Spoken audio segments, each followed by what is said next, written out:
My name's Sarah, 51 years young, or old, depending on the kind of day I'm having.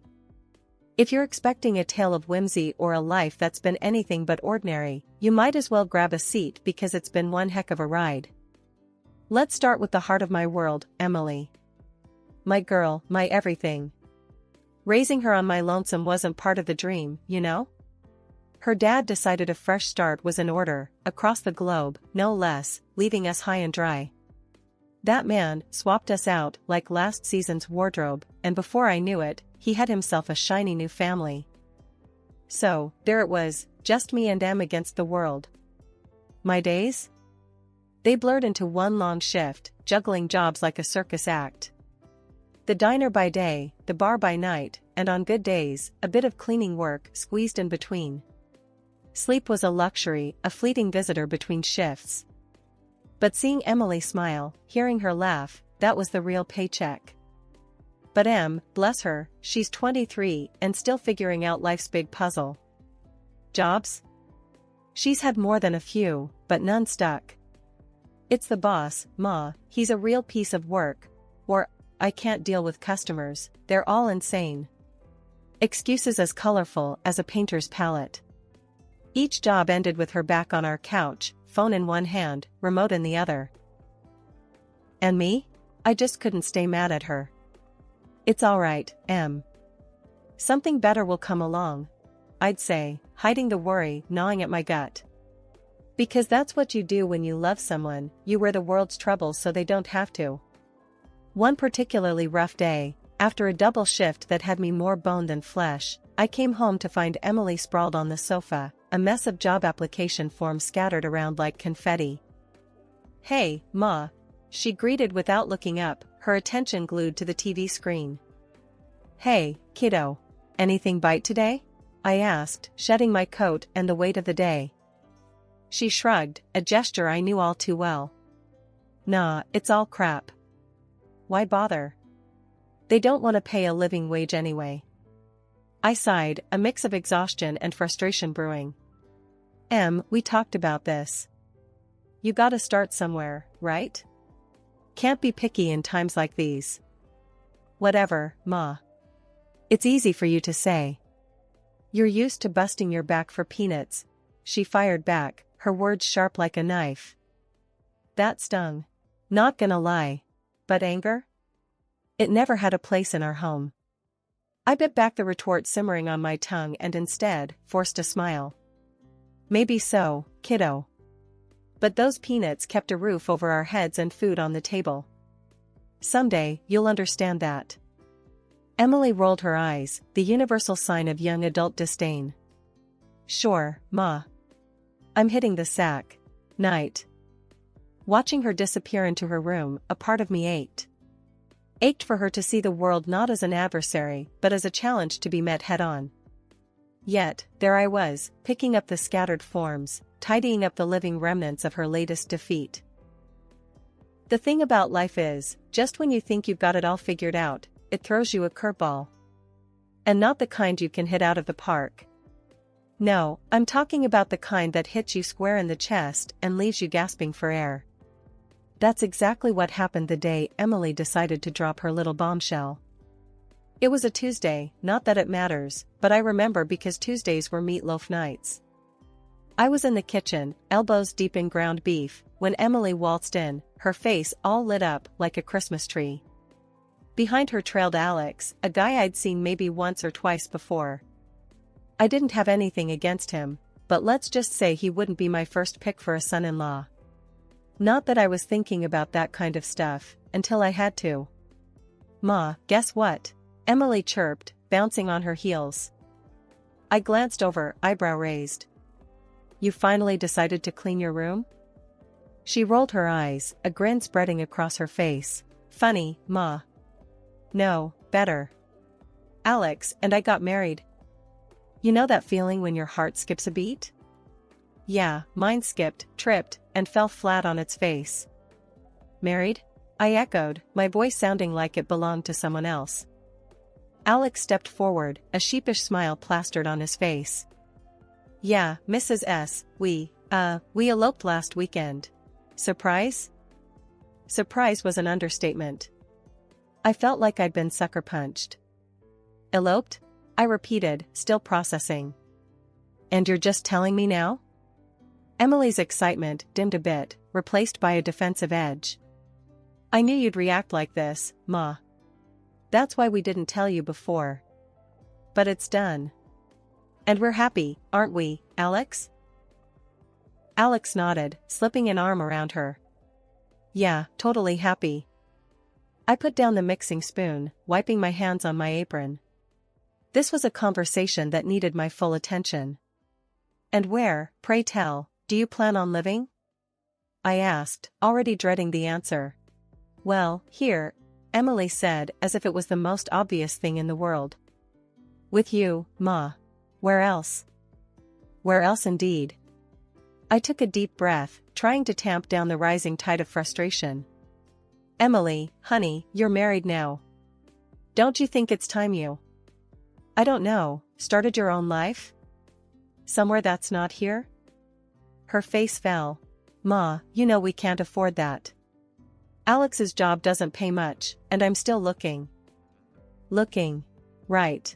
The eternal job hunter. I looked from her to Alex, who seemed content to let Emily do the talking.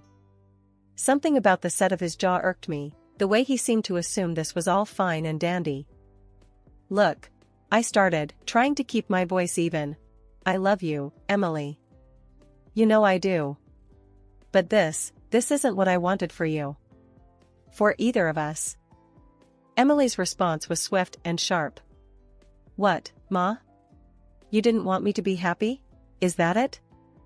No, of course not, I countered, feeling the conversation slip away from me. I thought you'd want more. That you'd strive for more. More what, Ma? More work? More nights alone? Thanks, but I'll pass on that.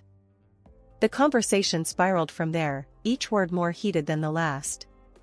Alex tried to chime in, but he might as well have been a fly buzzing around a hurricane.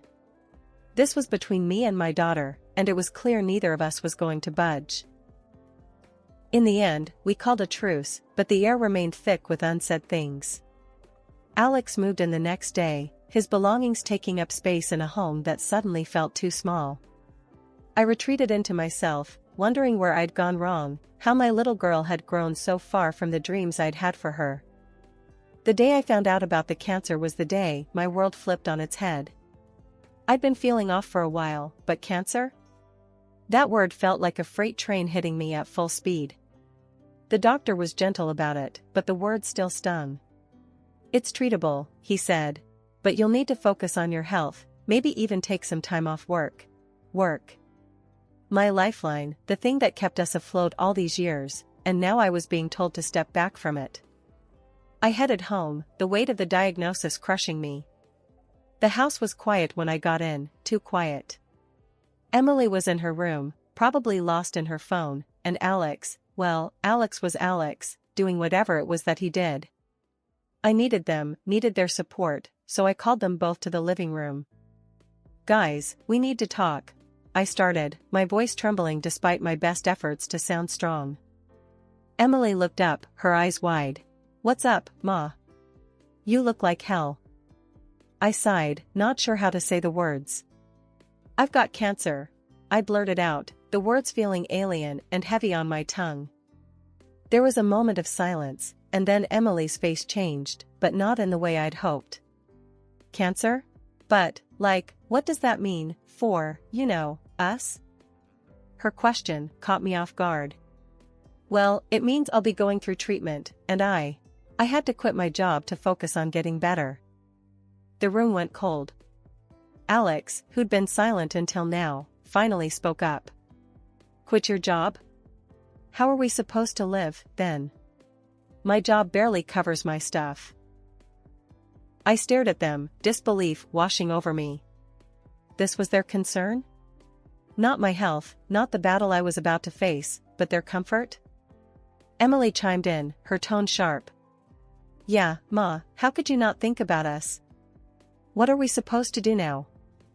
The disappointment hit me like a second diagnosis. My own daughter, the girl I'd raised, sacrificed for, was more worried about her financial comfort than my fight for life. I thought you'd be worried about me, about what I'm going through," I said, my voice breaking. "Well, of course, we're worried," Emily said, her voice softening just a touch. "But we've got to be practical here.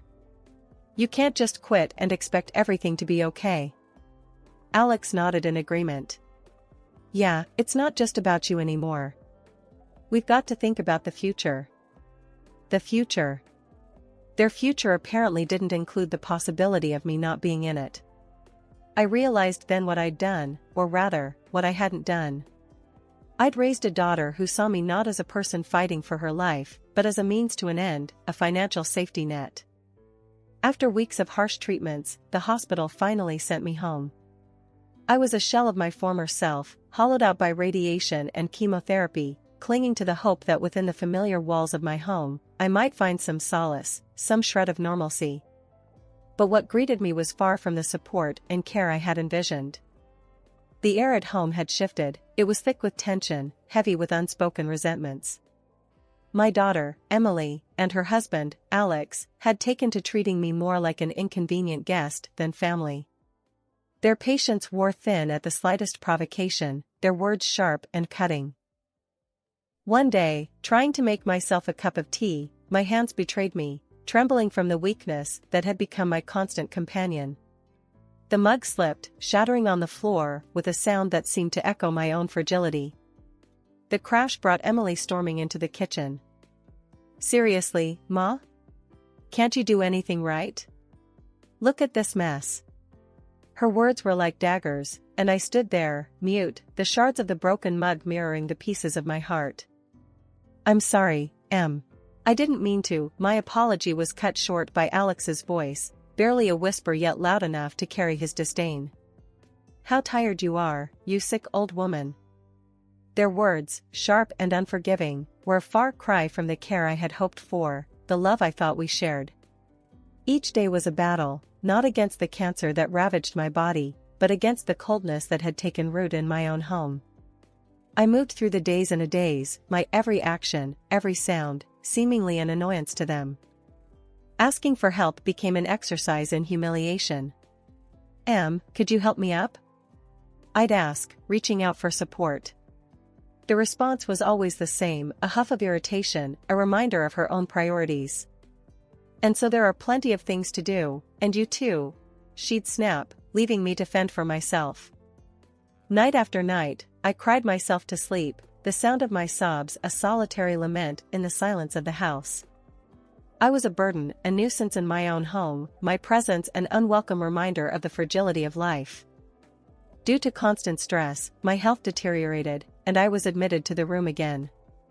After weeks of silence and solitude in the hospital, the last person I expected to see was Emily.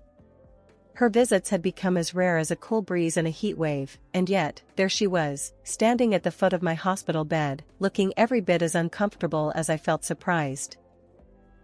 "Hey, Ma," she started, avoiding my gaze. "How you feeling?" The casualness of her question, as if she'd been by my side all along, stung. "Been better," I replied, my voice raspy from disuse. "What brings you here, Em? Finally decided to check on your old mother?" She fidgeted, looking anywhere but at me. "Yeah, well, there's something we need to talk about. It's about the house." The house. My sanctuary, the only legacy my grandmother left me, and our only real home. A lump formed in my throat. "What about it?" Emily finally met my gaze, her eyes hard. "Alex and we've been talking, and we think it's best if you know, transfer the house to us. Legally, I mean." I couldn't believe what I was hearing. "Transfer the house? To you and Alex? Why on earth would I do that?" She crossed her arms, her discomfort replaced by defiance. "Because, Ma, it's practical. Alex is sick of living there, like he's some sort of freeloader. We want to own it, make it ours. It's not like you're going to be around forever, anyway." Her words felt like a slap. The audacity, the sheer insensitivity. My own daughter, viewing my home, my life, as nothing more than a transaction to secure her future comfort. You think I'm just going to hand over everything because your husband doesn't like feeling like a guest? In my own house? It's not just that, Ma. It makes sense. You're here, sick, and who knows for how long. We're thinking about the future. The future? I echoed, incredulous. And what about my future, Emily? Did you ever stop to think about that? Or is it just about what you and Alex want? She sighed, a sound of frustration and impatience. You're being unreasonable, Ma. We're just trying to be practical here. Practical? I shot back, anger and hurt swirling inside me. You're talking about my home like it's a prize to be won. I worked hard for that house, kept it through everything. And you, my own daughter, you come here, not to see how I'm doing, not to offer comfort or support, but to ask me to give up my home? For what? So you can feel more secure in your marriage? Emily looked away. I thought you'd understand, Ma. But I can see you're just too selfish to see the bigger picture. Selfish? The accusation was a bitter pill to swallow. My whole life, I'd given everything to Emily, sacrificed so much, and now, in my time of need, this was how she saw me? Understanding has nothing to do with it, I said, my voice steadier than I felt. This is about respect, about family. And right now, I don't know if I even recognize you, Emily. Without another word, she turned and left, leaving me alone with my thoughts, my pain, and a heart heavier than it had been before. Lying in the sterile silence of the hospital room, the buzzing of my phone felt like a lifeline to the outside world. When I saw it was Janice, my friend who's been in real estate since we were in high school, my heart skipped a beat. She never called without good reason. Hey, Janice. What's up? I tried to keep my voice steady, despite the dread settling in my stomach.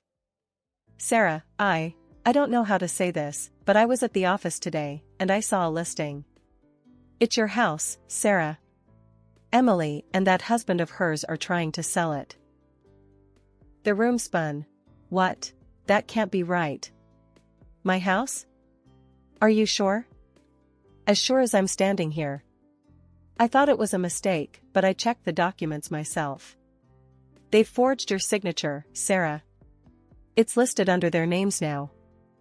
Anger and disbelief churned inside me. But, how could they? I never gave them any permission. This has to be illegal. It is, Sarah. You need to act fast. I knew she was right. My next call was to Mike, an old friend from college who ended up becoming a lawyer. Explaining the situation left me feeling exposed and vulnerable, but Mike's calm demeanor was a small comfort. Sarah, this is serious. We need to file for an injunction immediately to stop the sale. I'll need every piece of documentation you have on the house. We can argue forgery and undue influence, but we have to move quickly. Okay, Mike. I'll get you everything. I can't believe Emily would do this to me. To her own mother. It's unfortunate, but let's focus on protecting what's yours. I'll start the paperwork. Hang tight, Sarah. Hanging up, I was enveloped by a profound sense of betrayal. My own daughter, scheming behind my back to steal the only thing I had left from my grandmother. The thought was suffocating. Days passed in a blur of legal documents and phone calls. Mike was a godsend, navigating the legal maze with a precision that gave me hope. Meanwhile, I couldn't bring myself to confront Emily, not yet. The wound was too fresh, the betrayal too deep. For days, I interacted with Emily and Alex as if all was well, all the while coordinating with Mike to build our case. Their casualness around me, the way they dodged my gaze, only fueled my resolve. I had to protect what was rightfully mine. When Emily came to visit, feigning concern, I had to stifle a scoff. Hey, Mom. Just checking in. How are you holding up?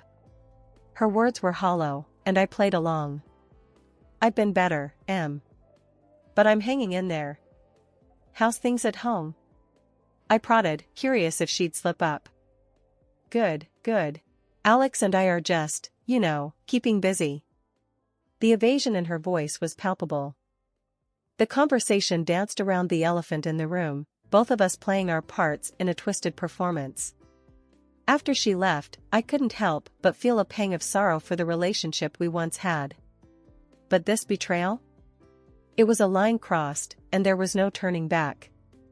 Mike called later with updates. "We're all set, Sarah. You ready for this?" "More than ever, Mike. Let's do it." As I lay in my hospital bed, staring at the sterile ceiling, I couldn't help but marvel at the situation. My own daughter, plotting against me, and here I was, about to turn the tables. Released from the hospital for a bit, I have started to fulfill my plan. Janice was in on it too. She helped me set it up so I'd show up at my own house, pretending to be interested in buying it. The thought alone had my heart racing with a mix of nerves and a strange sense of excitement. I arrived at the house, dressed differently, hoping Emily and Alex wouldn't recognize me right off the bat. The moment they opened the door, their faces went from eager to sell to outright horror. It was almost comical, seeing them scramble to make sense of what was happening. "Mom? What are you doing here?" Emily stammered, her face pale. "Thought I'd take a look at my own house, considering it's up for sale and all." "Nice listing, by the way," I said, my voice dripping with sarcasm. Alex, ever the smooth talker, tried to recover. "Sarah, look, this is just a big misunderstanding. Let's talk about this." "Misunderstanding?" I scoffed. "Forging my signature and trying to sell my house is a bit more than that, don't you think?" Without another word, I stepped outside and called the police. As I explained the situation, I watched Emily and Alex from the window, their expressions a mix of fear and disbelief. When the police arrived, Emily and Alex were taken away in handcuffs. Their pleas and cries echoed down the street, but my heart was hardened against them. The betrayal was too deep, the wound too fresh. After the dust settled, the quiet in my house was both eerie and soothing. It was just me now, alone with the echoes of a life that once was. The days melded into one another as I focused on my health, on healing not just my body, but my battered heart as well. Miraculously, my health began to turn a corner. The cancer that once seemed like a death sentence slowly retreated into the shadows, giving me a new lease on life. The trial of Emily and Alex was a spectacle, one I attended with a heavy heart. Watching them, so small and defeated in the courtroom, stirred something in me, but it wasn't enough to overcome the betrayal. They pleaded, tears streaming down their faces, begging for my forgiveness. But forgiveness was a river that had run dry. The court handed down a modest sentence for their crimes, but no punishment could right the wrongs they'd done. Word got around, as it always does in small towns. Some folks shook their heads, sking at my hard-heartedness, unable to understand how I could turn my back on my own flesh and blood. But most knew the pain of betrayal, and they stood by me, offering nods of understanding and silent support. It's funny, really, how something so earth-shattering can shift your perspective. I used to care so much about what people thought, about being the perfect mother, the perfect neighbor. But life has a way of teaching you that perfection is a facade, and approval is a fickle friend.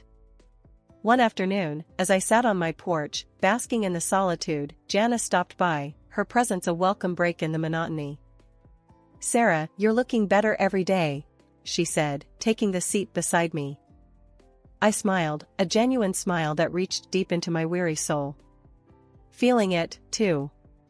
It's funny how peace can heal you in ways medicine can't." Janice nodded, her gaze thoughtful. "Not everyone agrees with your choices, you know. But I think you're one of the bravest people I know."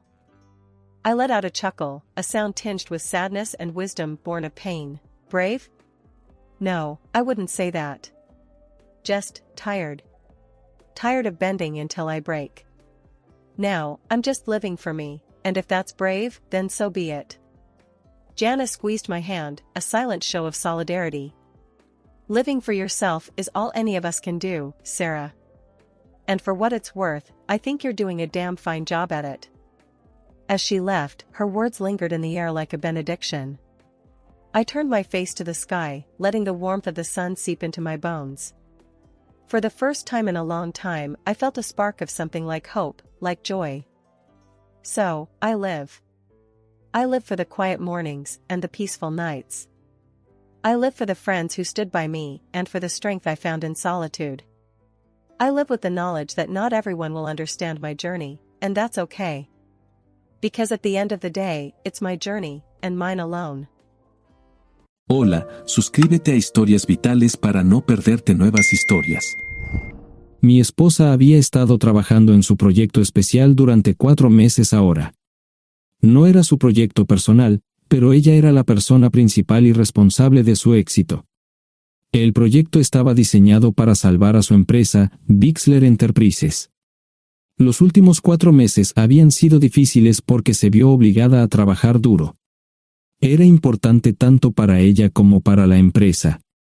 Había una buena posibilidad de que Bixler Enterprises quebrara si el proyecto no se completaba.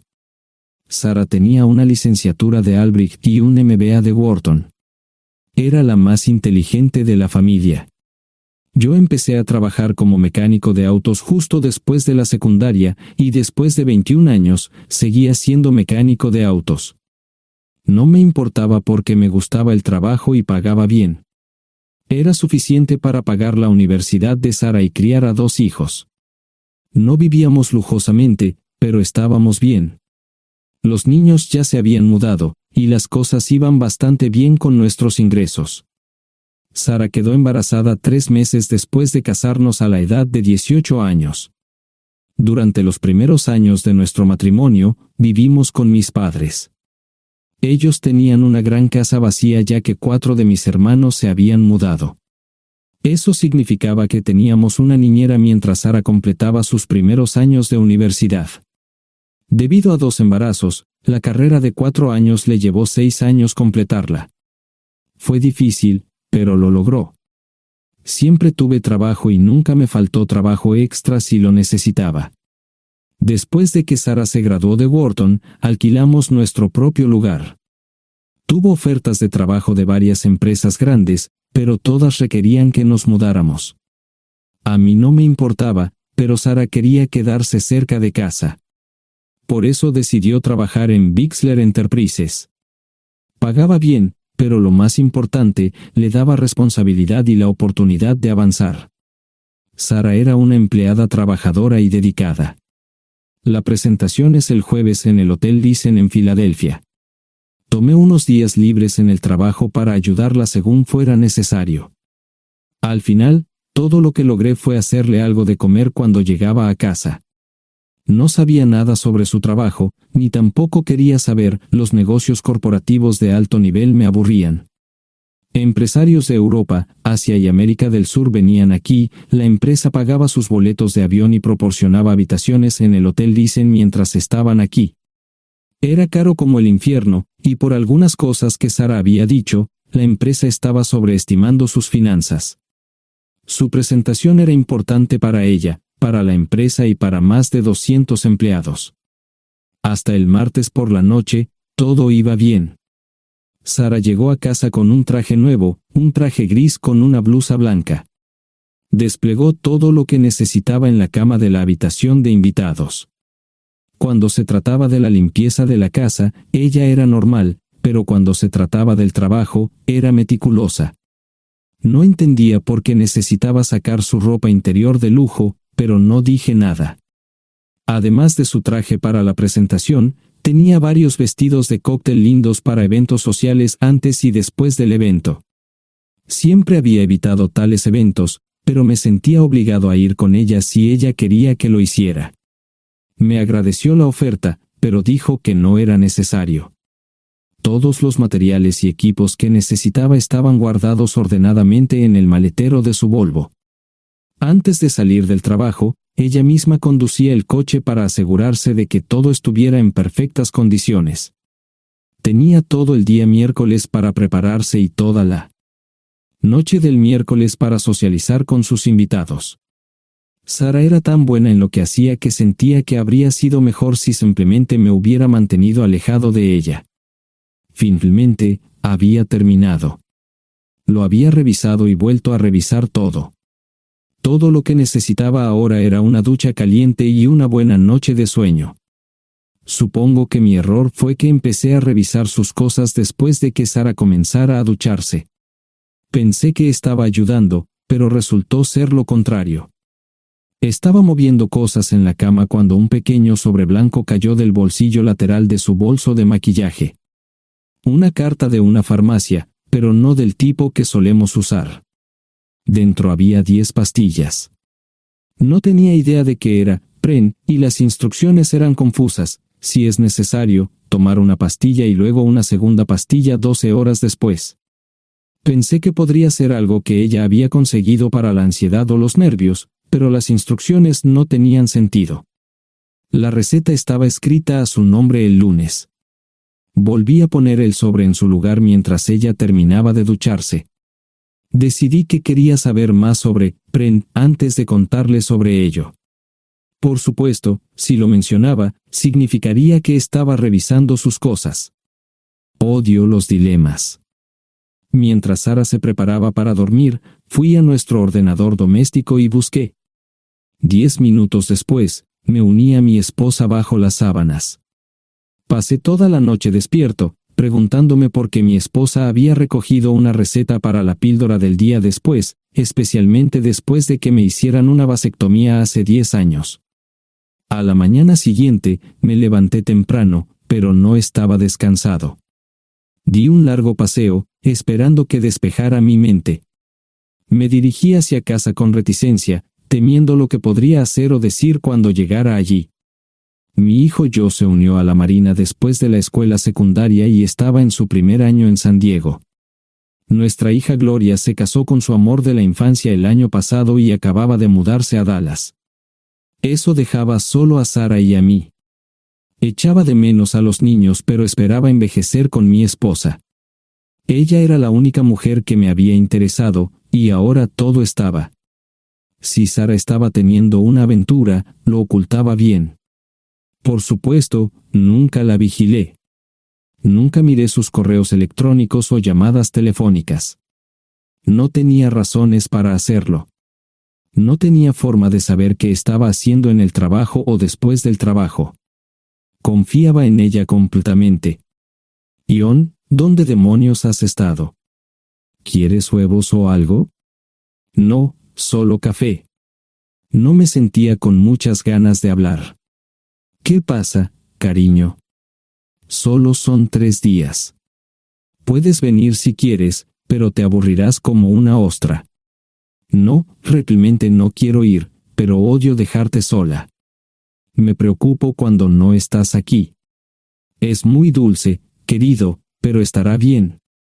No voy a salir del hotel en todo este tiempo. Pasaré la mayor parte del día asegurándome de que la sala de conferencias esté lista, y esta noche tendré una agradable charla con nuestros posibles clientes.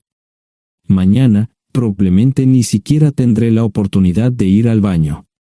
Llegaré a casa lo más temprano posible el viernes, te prometo un gran fin de semana si sabes a lo que me refiero. Todo eso suena bien, pero no puedes culparme por preocuparme.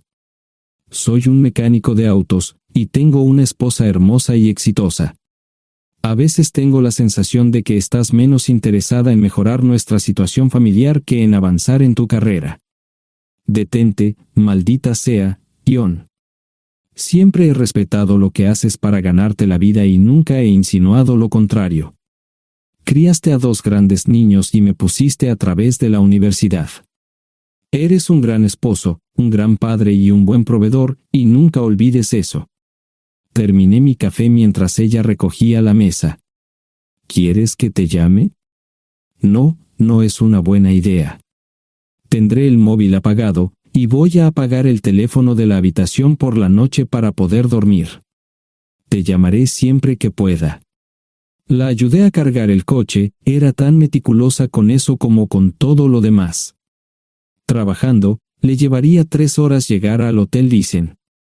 Me quedé en el porche y la vi marcharse. No me molesté en preguntarle por las pastillas. Pasé el resto de la mañana en el porche. No recuerdo haberme preocupado tanto como ahora. Me sentía pequeño e insignificante. Me sentía fuera de mi liga. Era un tipo de pueblo con un trabajo mediocre y una esposa exitosa. Era una combinación equivocada. Debería haberlo notado antes. Me sentía estúpido. El mejor traje que tenía era una chaqueta azul y un par de pantalones. Al menos tenía algunas corbatas, aunque tenían 10 años de antigüedad. Acababa de terminar de vestirme cuando sonó el teléfono fijo. Oye, cariño, solo quería avisarte de que llegué bien. ¿Tuviste un buen viaje? Supongo que el tráfico no estaba demasiado denso. Estuvo bien. Te llamaré esta noche. Ahora tengo que irme. Estoy en la habitación 714, Sara. Puedo estar en casa de mis padres o en la de mis hermanos esta noche si quieres llamarme a mi móvil. De acuerdo. Suena el teléfono móvil. Te quiero, tengo que irme. Me tomé mi tiempo para llegar a Filadelfia. No fui directo al Lysen, primero me detuve y compré un filete con queso. Prometí hacer una larga noche. No estaba seguro de qué iba a hacer. Estacioné en el garaje del hotel y simplemente esperé. Tarde o temprano, tenía que entrar en el hotel. Simplemente no podía decidir cuándo hacerlo. El sonido de mi teléfono celular me ayudó a tomar mi decisión. Ion, solo quería avisarte de que todo se ha arreglado. Ahora voy a bajar para encontrarme con algunas personas y cenar. No olvidaste nada, ¿verdad? No, todo está bien. Tengo todo en mi habitación para mañana. ¿Necesitas algo? No, Ion, relájate. Voy a apagar mi teléfono. Te llamaré mañana por la mañana. ¿De acuerdo? Ríe, diviértete. No es divertido, Ion, es trabajo. No parecía estar demasiado fuera de lugar. El vestíbulo, el restaurante y las salas de conferencias estaban llenos de gente, así que pude pasar desapercibido. Había un folleto pequeño y bonito que mostraba el diseño de todas las habitaciones del hotel. Me paseé por las diferentes habitaciones y me detuve en las paredes, mirando alrededor entre la multitud. No tenía ni idea de qué haría si Sara me veía. Lo averiguaría si y cuando eso sucediera. Encontré un tablero de eventos que enumeraba todas las habitaciones que estaban siendo utilizadas por los diversos grupos. Bixler Enterprises no tenía habitaciones disponibles para el miércoles por la noche. Esto me pareció interesante. Sara había dicho que no iba a salir del hotel, pero ahora no estaba tan seguro de eso. Había 3 comedores, familiar, informal y de alta cocina. A Sara no le gustaba mucho cenar con niños, así que fui primero al comedor informal. Solo me llevó 5 minutos asegurarme de que no estaba allí. Tuve mejor suerte en el salón gourmet, era una acogedora mesita encajada en la esquina, el tipo de mesa que la gente reserva para tener un encuentro privado. Sara llevaba un vestido de cóctel negro con un escote pronunciado y perlas, se veía elegante y su acompañante parecía apreciarlo. Conocía a algunas personas con las que trabajaba Sara, y él no era una de ellas. Me resultaba familiar, pero no había forma de que pudiera recordarlo. Había muchas sillas libres, así que no tuve problemas para cruzar la sala. Había velas y pequeños candelabros de cristal en las mesas. Apagué la mía y le dije al camarero que me molestaba por el glaucoma. Pedí el plato de pollo de siempre y me acomodé. El camarero me sirvió el café por tercera vez. Disculpe, el tipo en la mesa de enfrente me parece muy familiar. ¿Sabes quién es? Sí, ese es Malcolm Eugene Foote. Es miembro del Consejo Municipal, se espera que se postule para el Congreso en los próximos años. ¿Es esa su esposa con él? Es muy bonita. No, esta es la primera vez que la veo. Siempre usa esa mesa para señoras especiales, si me entiende. Simplemente le sonreí y pedí la cuenta. Nunca había visto a Sara tan sensual con un hombre antes. Parecía captar cada palabra que decía, como si fuera Dios o algo así. No estaban haciendo nada inapropiado, pero tampoco era platónico ni profesional. Cuando me fui, estaban terminando su segunda botella de vino.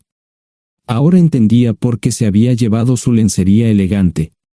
Me acomodé en una esquina del vestíbulo para que no me vieran. 10 minutos después, salieron del restaurante. Ella le tomaba la mano mientras caminaban por el vestíbulo hacia el ascensor. Observé cuidadosamente los indicadores de piso. Que el ascensor se detuviera en el tercer piso era una buena señal, significaba que no lo había llevado a su habitación.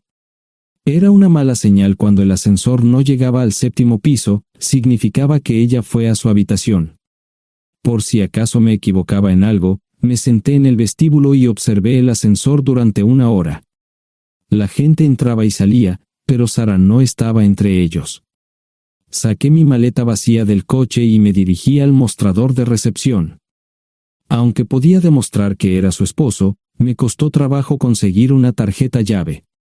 Se dieron después de llamar a la habitación, pero nadie respondió.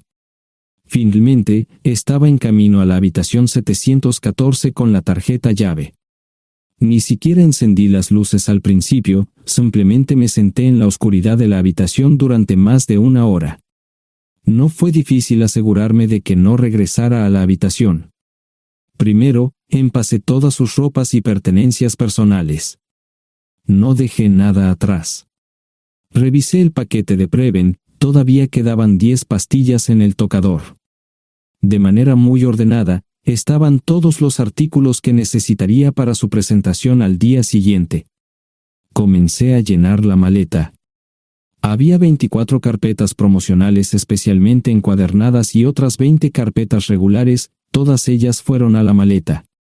Un proyector digital fue lo siguiente, seguido de una computadora portátil.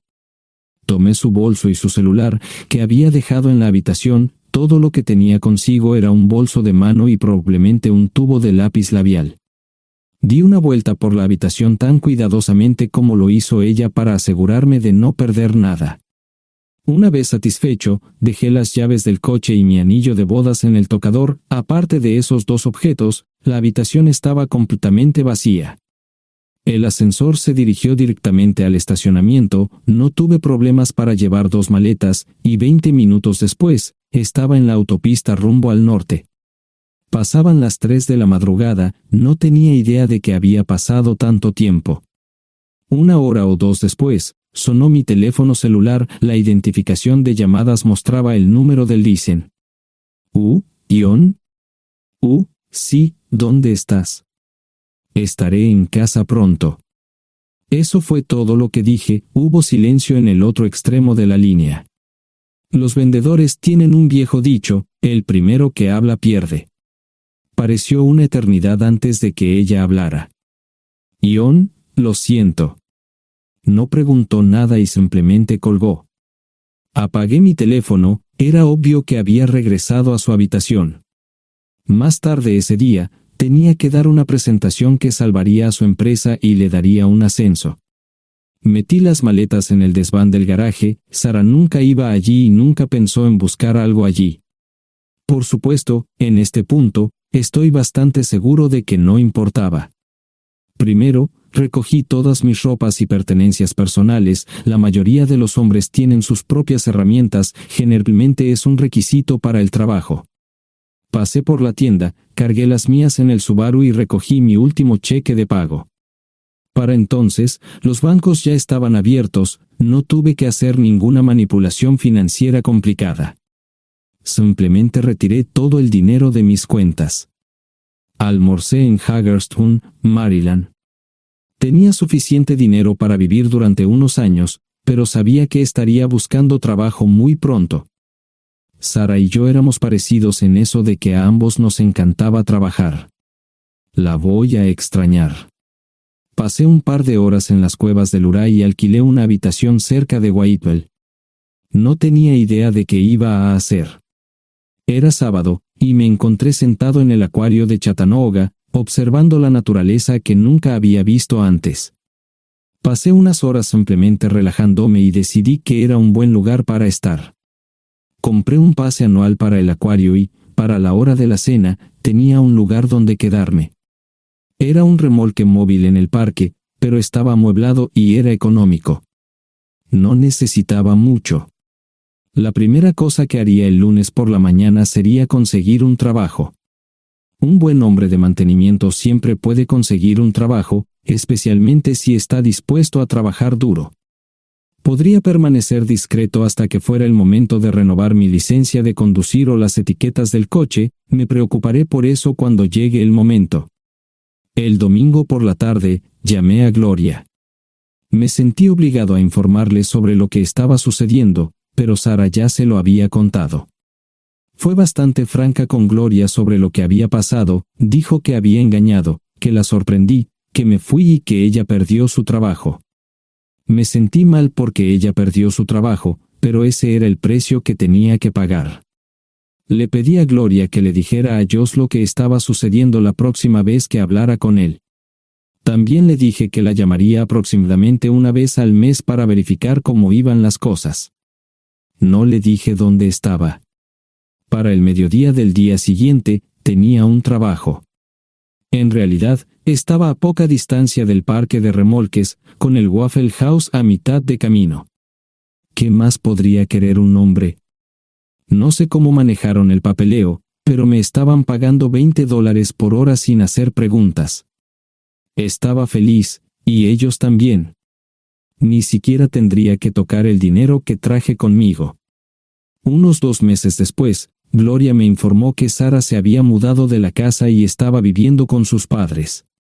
Gloria no sabía nada más, pero estaba feliz de que estuviera estable y le estuviera yendo bien. Josh me llamó desde San Diego solo para informarme que iba a hacer un crucero. Era técnico en aviónica en un portaaviones, intentó explicar qué hacía exactamente, pero estaba más allá de mi comprensión. Nunca supe mucho sobre cosas técnicas.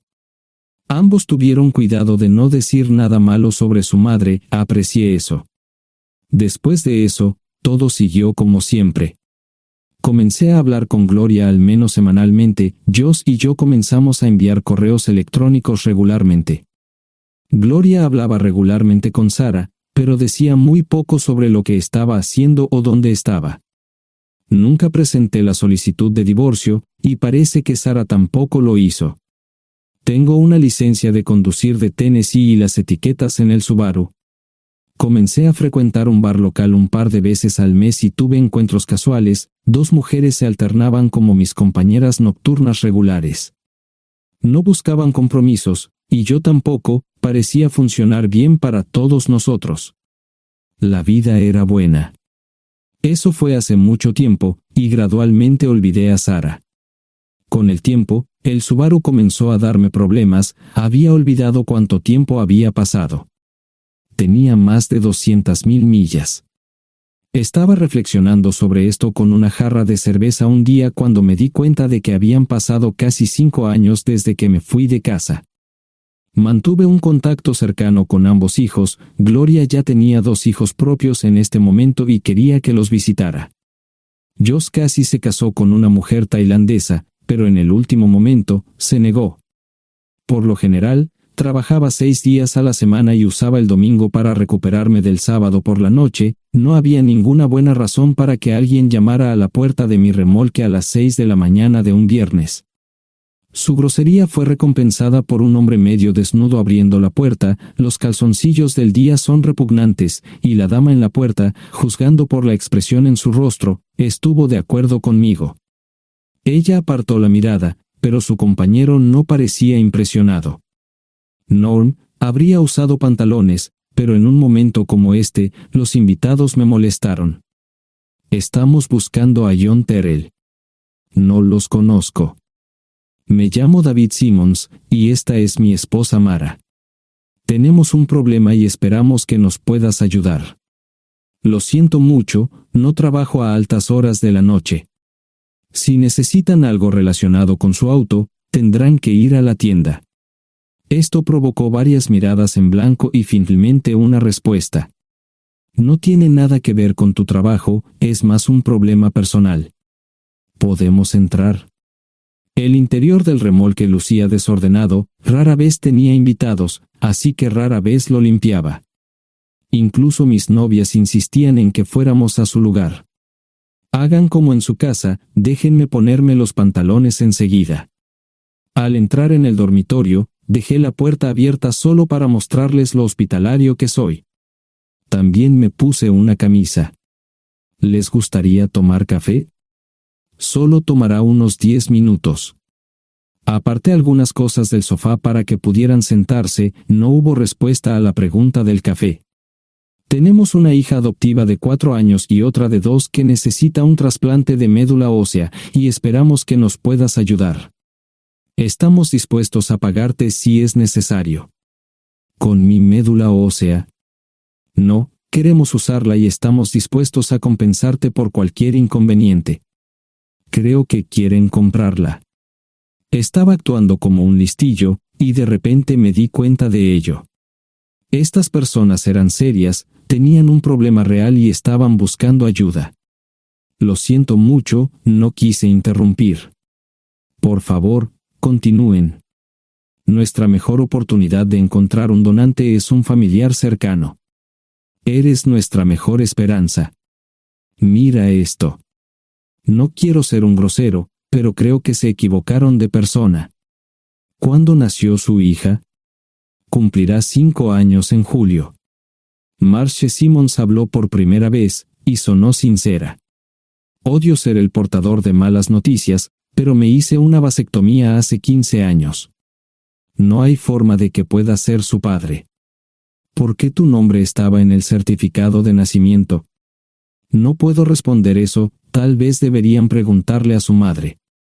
Esa afirmación fue recibida con silencio. Sentí pena por estas personas, pero no sabía cómo ayudarles. ¿Cuál es el nombre de la madre? Sarah Lise Terrell. No encontraba las palabras. Tal vez no debería haber tomado esas malditas pastillas de ella, por supuesto, entonces esas personas no tendrían una hija en absoluto. Todo lo que pensaba que había superado el dolor, y aquí está de nuevo, viejos recuerdos de mi esposa teniendo relaciones sexuales con ese maldito político de Filadelfia. Estaba empezando a olvidarlo todo, y ahora estaba de vuelta.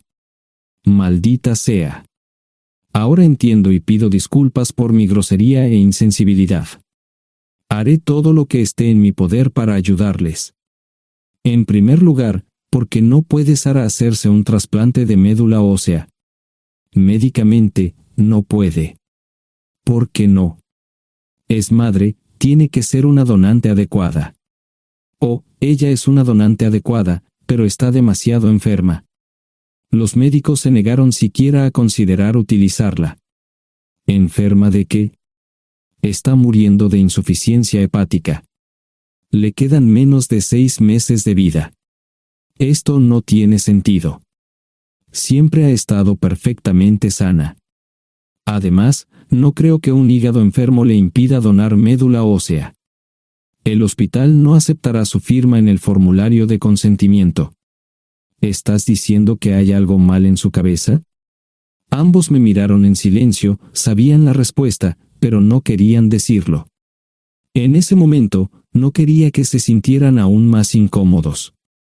Hace 10 minutos, no me importaban, pero ahora sentía que tenía que protegerlos y ayudarlos. ¿Cómo sucedió esto? ¿Podría alguno de mis hijos ayudar? Quizás, pero pensamos que eras nuestra mejor esperanza. ¿Por qué no van tras su padre, su verdadero padre? Pensamos que eras tú. No tenemos ni idea de quién más podría ser. Sara no nos dijo nada sobre otro posible padre. De hecho, ella no estaba en condiciones de explicar nada, agregó Mara. Obtuvimos la mayoría de nuestra información de la agencia de adopción. Tuve que preparar café y hacer pis, permítanme un momento. Dejé a mis invitados sentados mientras preparaba el café. Solo tomó unos minutos. Mientras se preparaba, fui al baño, algo que necesitaba hacer urgentemente. Traté de ser discreto, ya había avergonzado lo suficiente a Mara. ¿Dónde viven? En Westchester, Pensilvania. Les haré una oferta. Si les digo quién es el verdadero padre de su hija, deben prometerme que lo perseguirán sin descanso hasta obtener lo que desean. ¿De qué estás hablando? El padre de su hija es un político prominente en Pensilvania. Por supuesto, negará todo y probablemente les proporcionará documentos legales para detener sus esfuerzos. Si acuerdan presionar lo suficiente para que él admita que la niña es suya, podrán avergonzarlo y obligarlo a hacerse un trasplante de médula ósea. Eso es lo que quieren, ¿verdad? Sí, claro, pero ¿cómo hacemos eso? No lo sé. Soy mecánico. Trabajo con metal para ganarme la vida. Creo que la mejor manera sería utilizar la televisión, la radio y los periódicos. Los políticos harán cualquier cosa para evitar una mala publicidad. ¿Tienen amigos que puedan ayudar? Bueno, ahora ambos estaban sonriendo. Debo haber dicho algo que les dio esperanza. Creo que podemos hacer esto. ¿Quién demonios es él? Malcolm Eugene Foote. Se postula para el Senado de los Estados Unidos. Apuesto a que hará cualquier cosa para evitar una mala publicidad. El café estaba listo, pero David y Marchen no podían esperar para llegar a casa. Antes de irse, les dije cómo ponerse en contacto con Gloria y Joss en caso de que los necesitaran. Estaba seguro de que ayudarían. También les pedí que me dijeran dónde estaba Sarah. Probablemente estaría en Pensacola antes de que ellos regresaran a Westchester. Me corté el pelo y compré una camisa nueva. Sarah era una tramposa que arruinó mi vida, pero aún así quería lucir bien cuando la viera. Era otro remolque, pero esta vez era un bonito doble nuevo. Allí estaba su Volvo con una llanta desinflada y un parabrisas roto. La mujer que abrió la puerta no era Sarah, parecía que la habían empapado fuerte y la habían dejado empapada. Tenía al menos 45, tal vez 50, y debió haber tenido una vida difícil. La falta de maquillaje no ayudaba y simplemente se veía horrible. No tuve la oportunidad de abrir la boca. Caray, si no es John Terrell. Nunca esperé verte aquí. Tuve que usar la vieja línea, me estás poniendo en desventaja. Sherry Hart. Pasa, entra. ¿Quieres una cerveza? No, pero gracias. Estoy aquí para ver a Sarah. Sherry cruzó la habitación y se detuvo en el buffet del comedor. Aquí está, John. Mírala todo lo que quieras.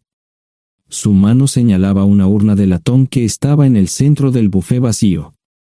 Supongo que llegué demasiado tarde. No me moví, solo me quedé mirando el contenedor frente a mí. ¿Puedo tomar una cerveza ahora? Sarah se mudó a Pensacola después de dar a su bebé en adopción. Compró el remolque con el dinero que recibió de Bixler Enterprises después de que la despidieron. Tenía una participación en las ganancias, 401k, y vacaciones y días de enfermedad. Eventualmente, consiguió un trabajo en una fábrica local de prendas de vestir donde trabajaba en el departamento de envíos. Allí fue donde conoció a Sherry. Sherry alquilaba una habitación de Sarah. Cada centavo que Sarah ganaba iba para el alcohol.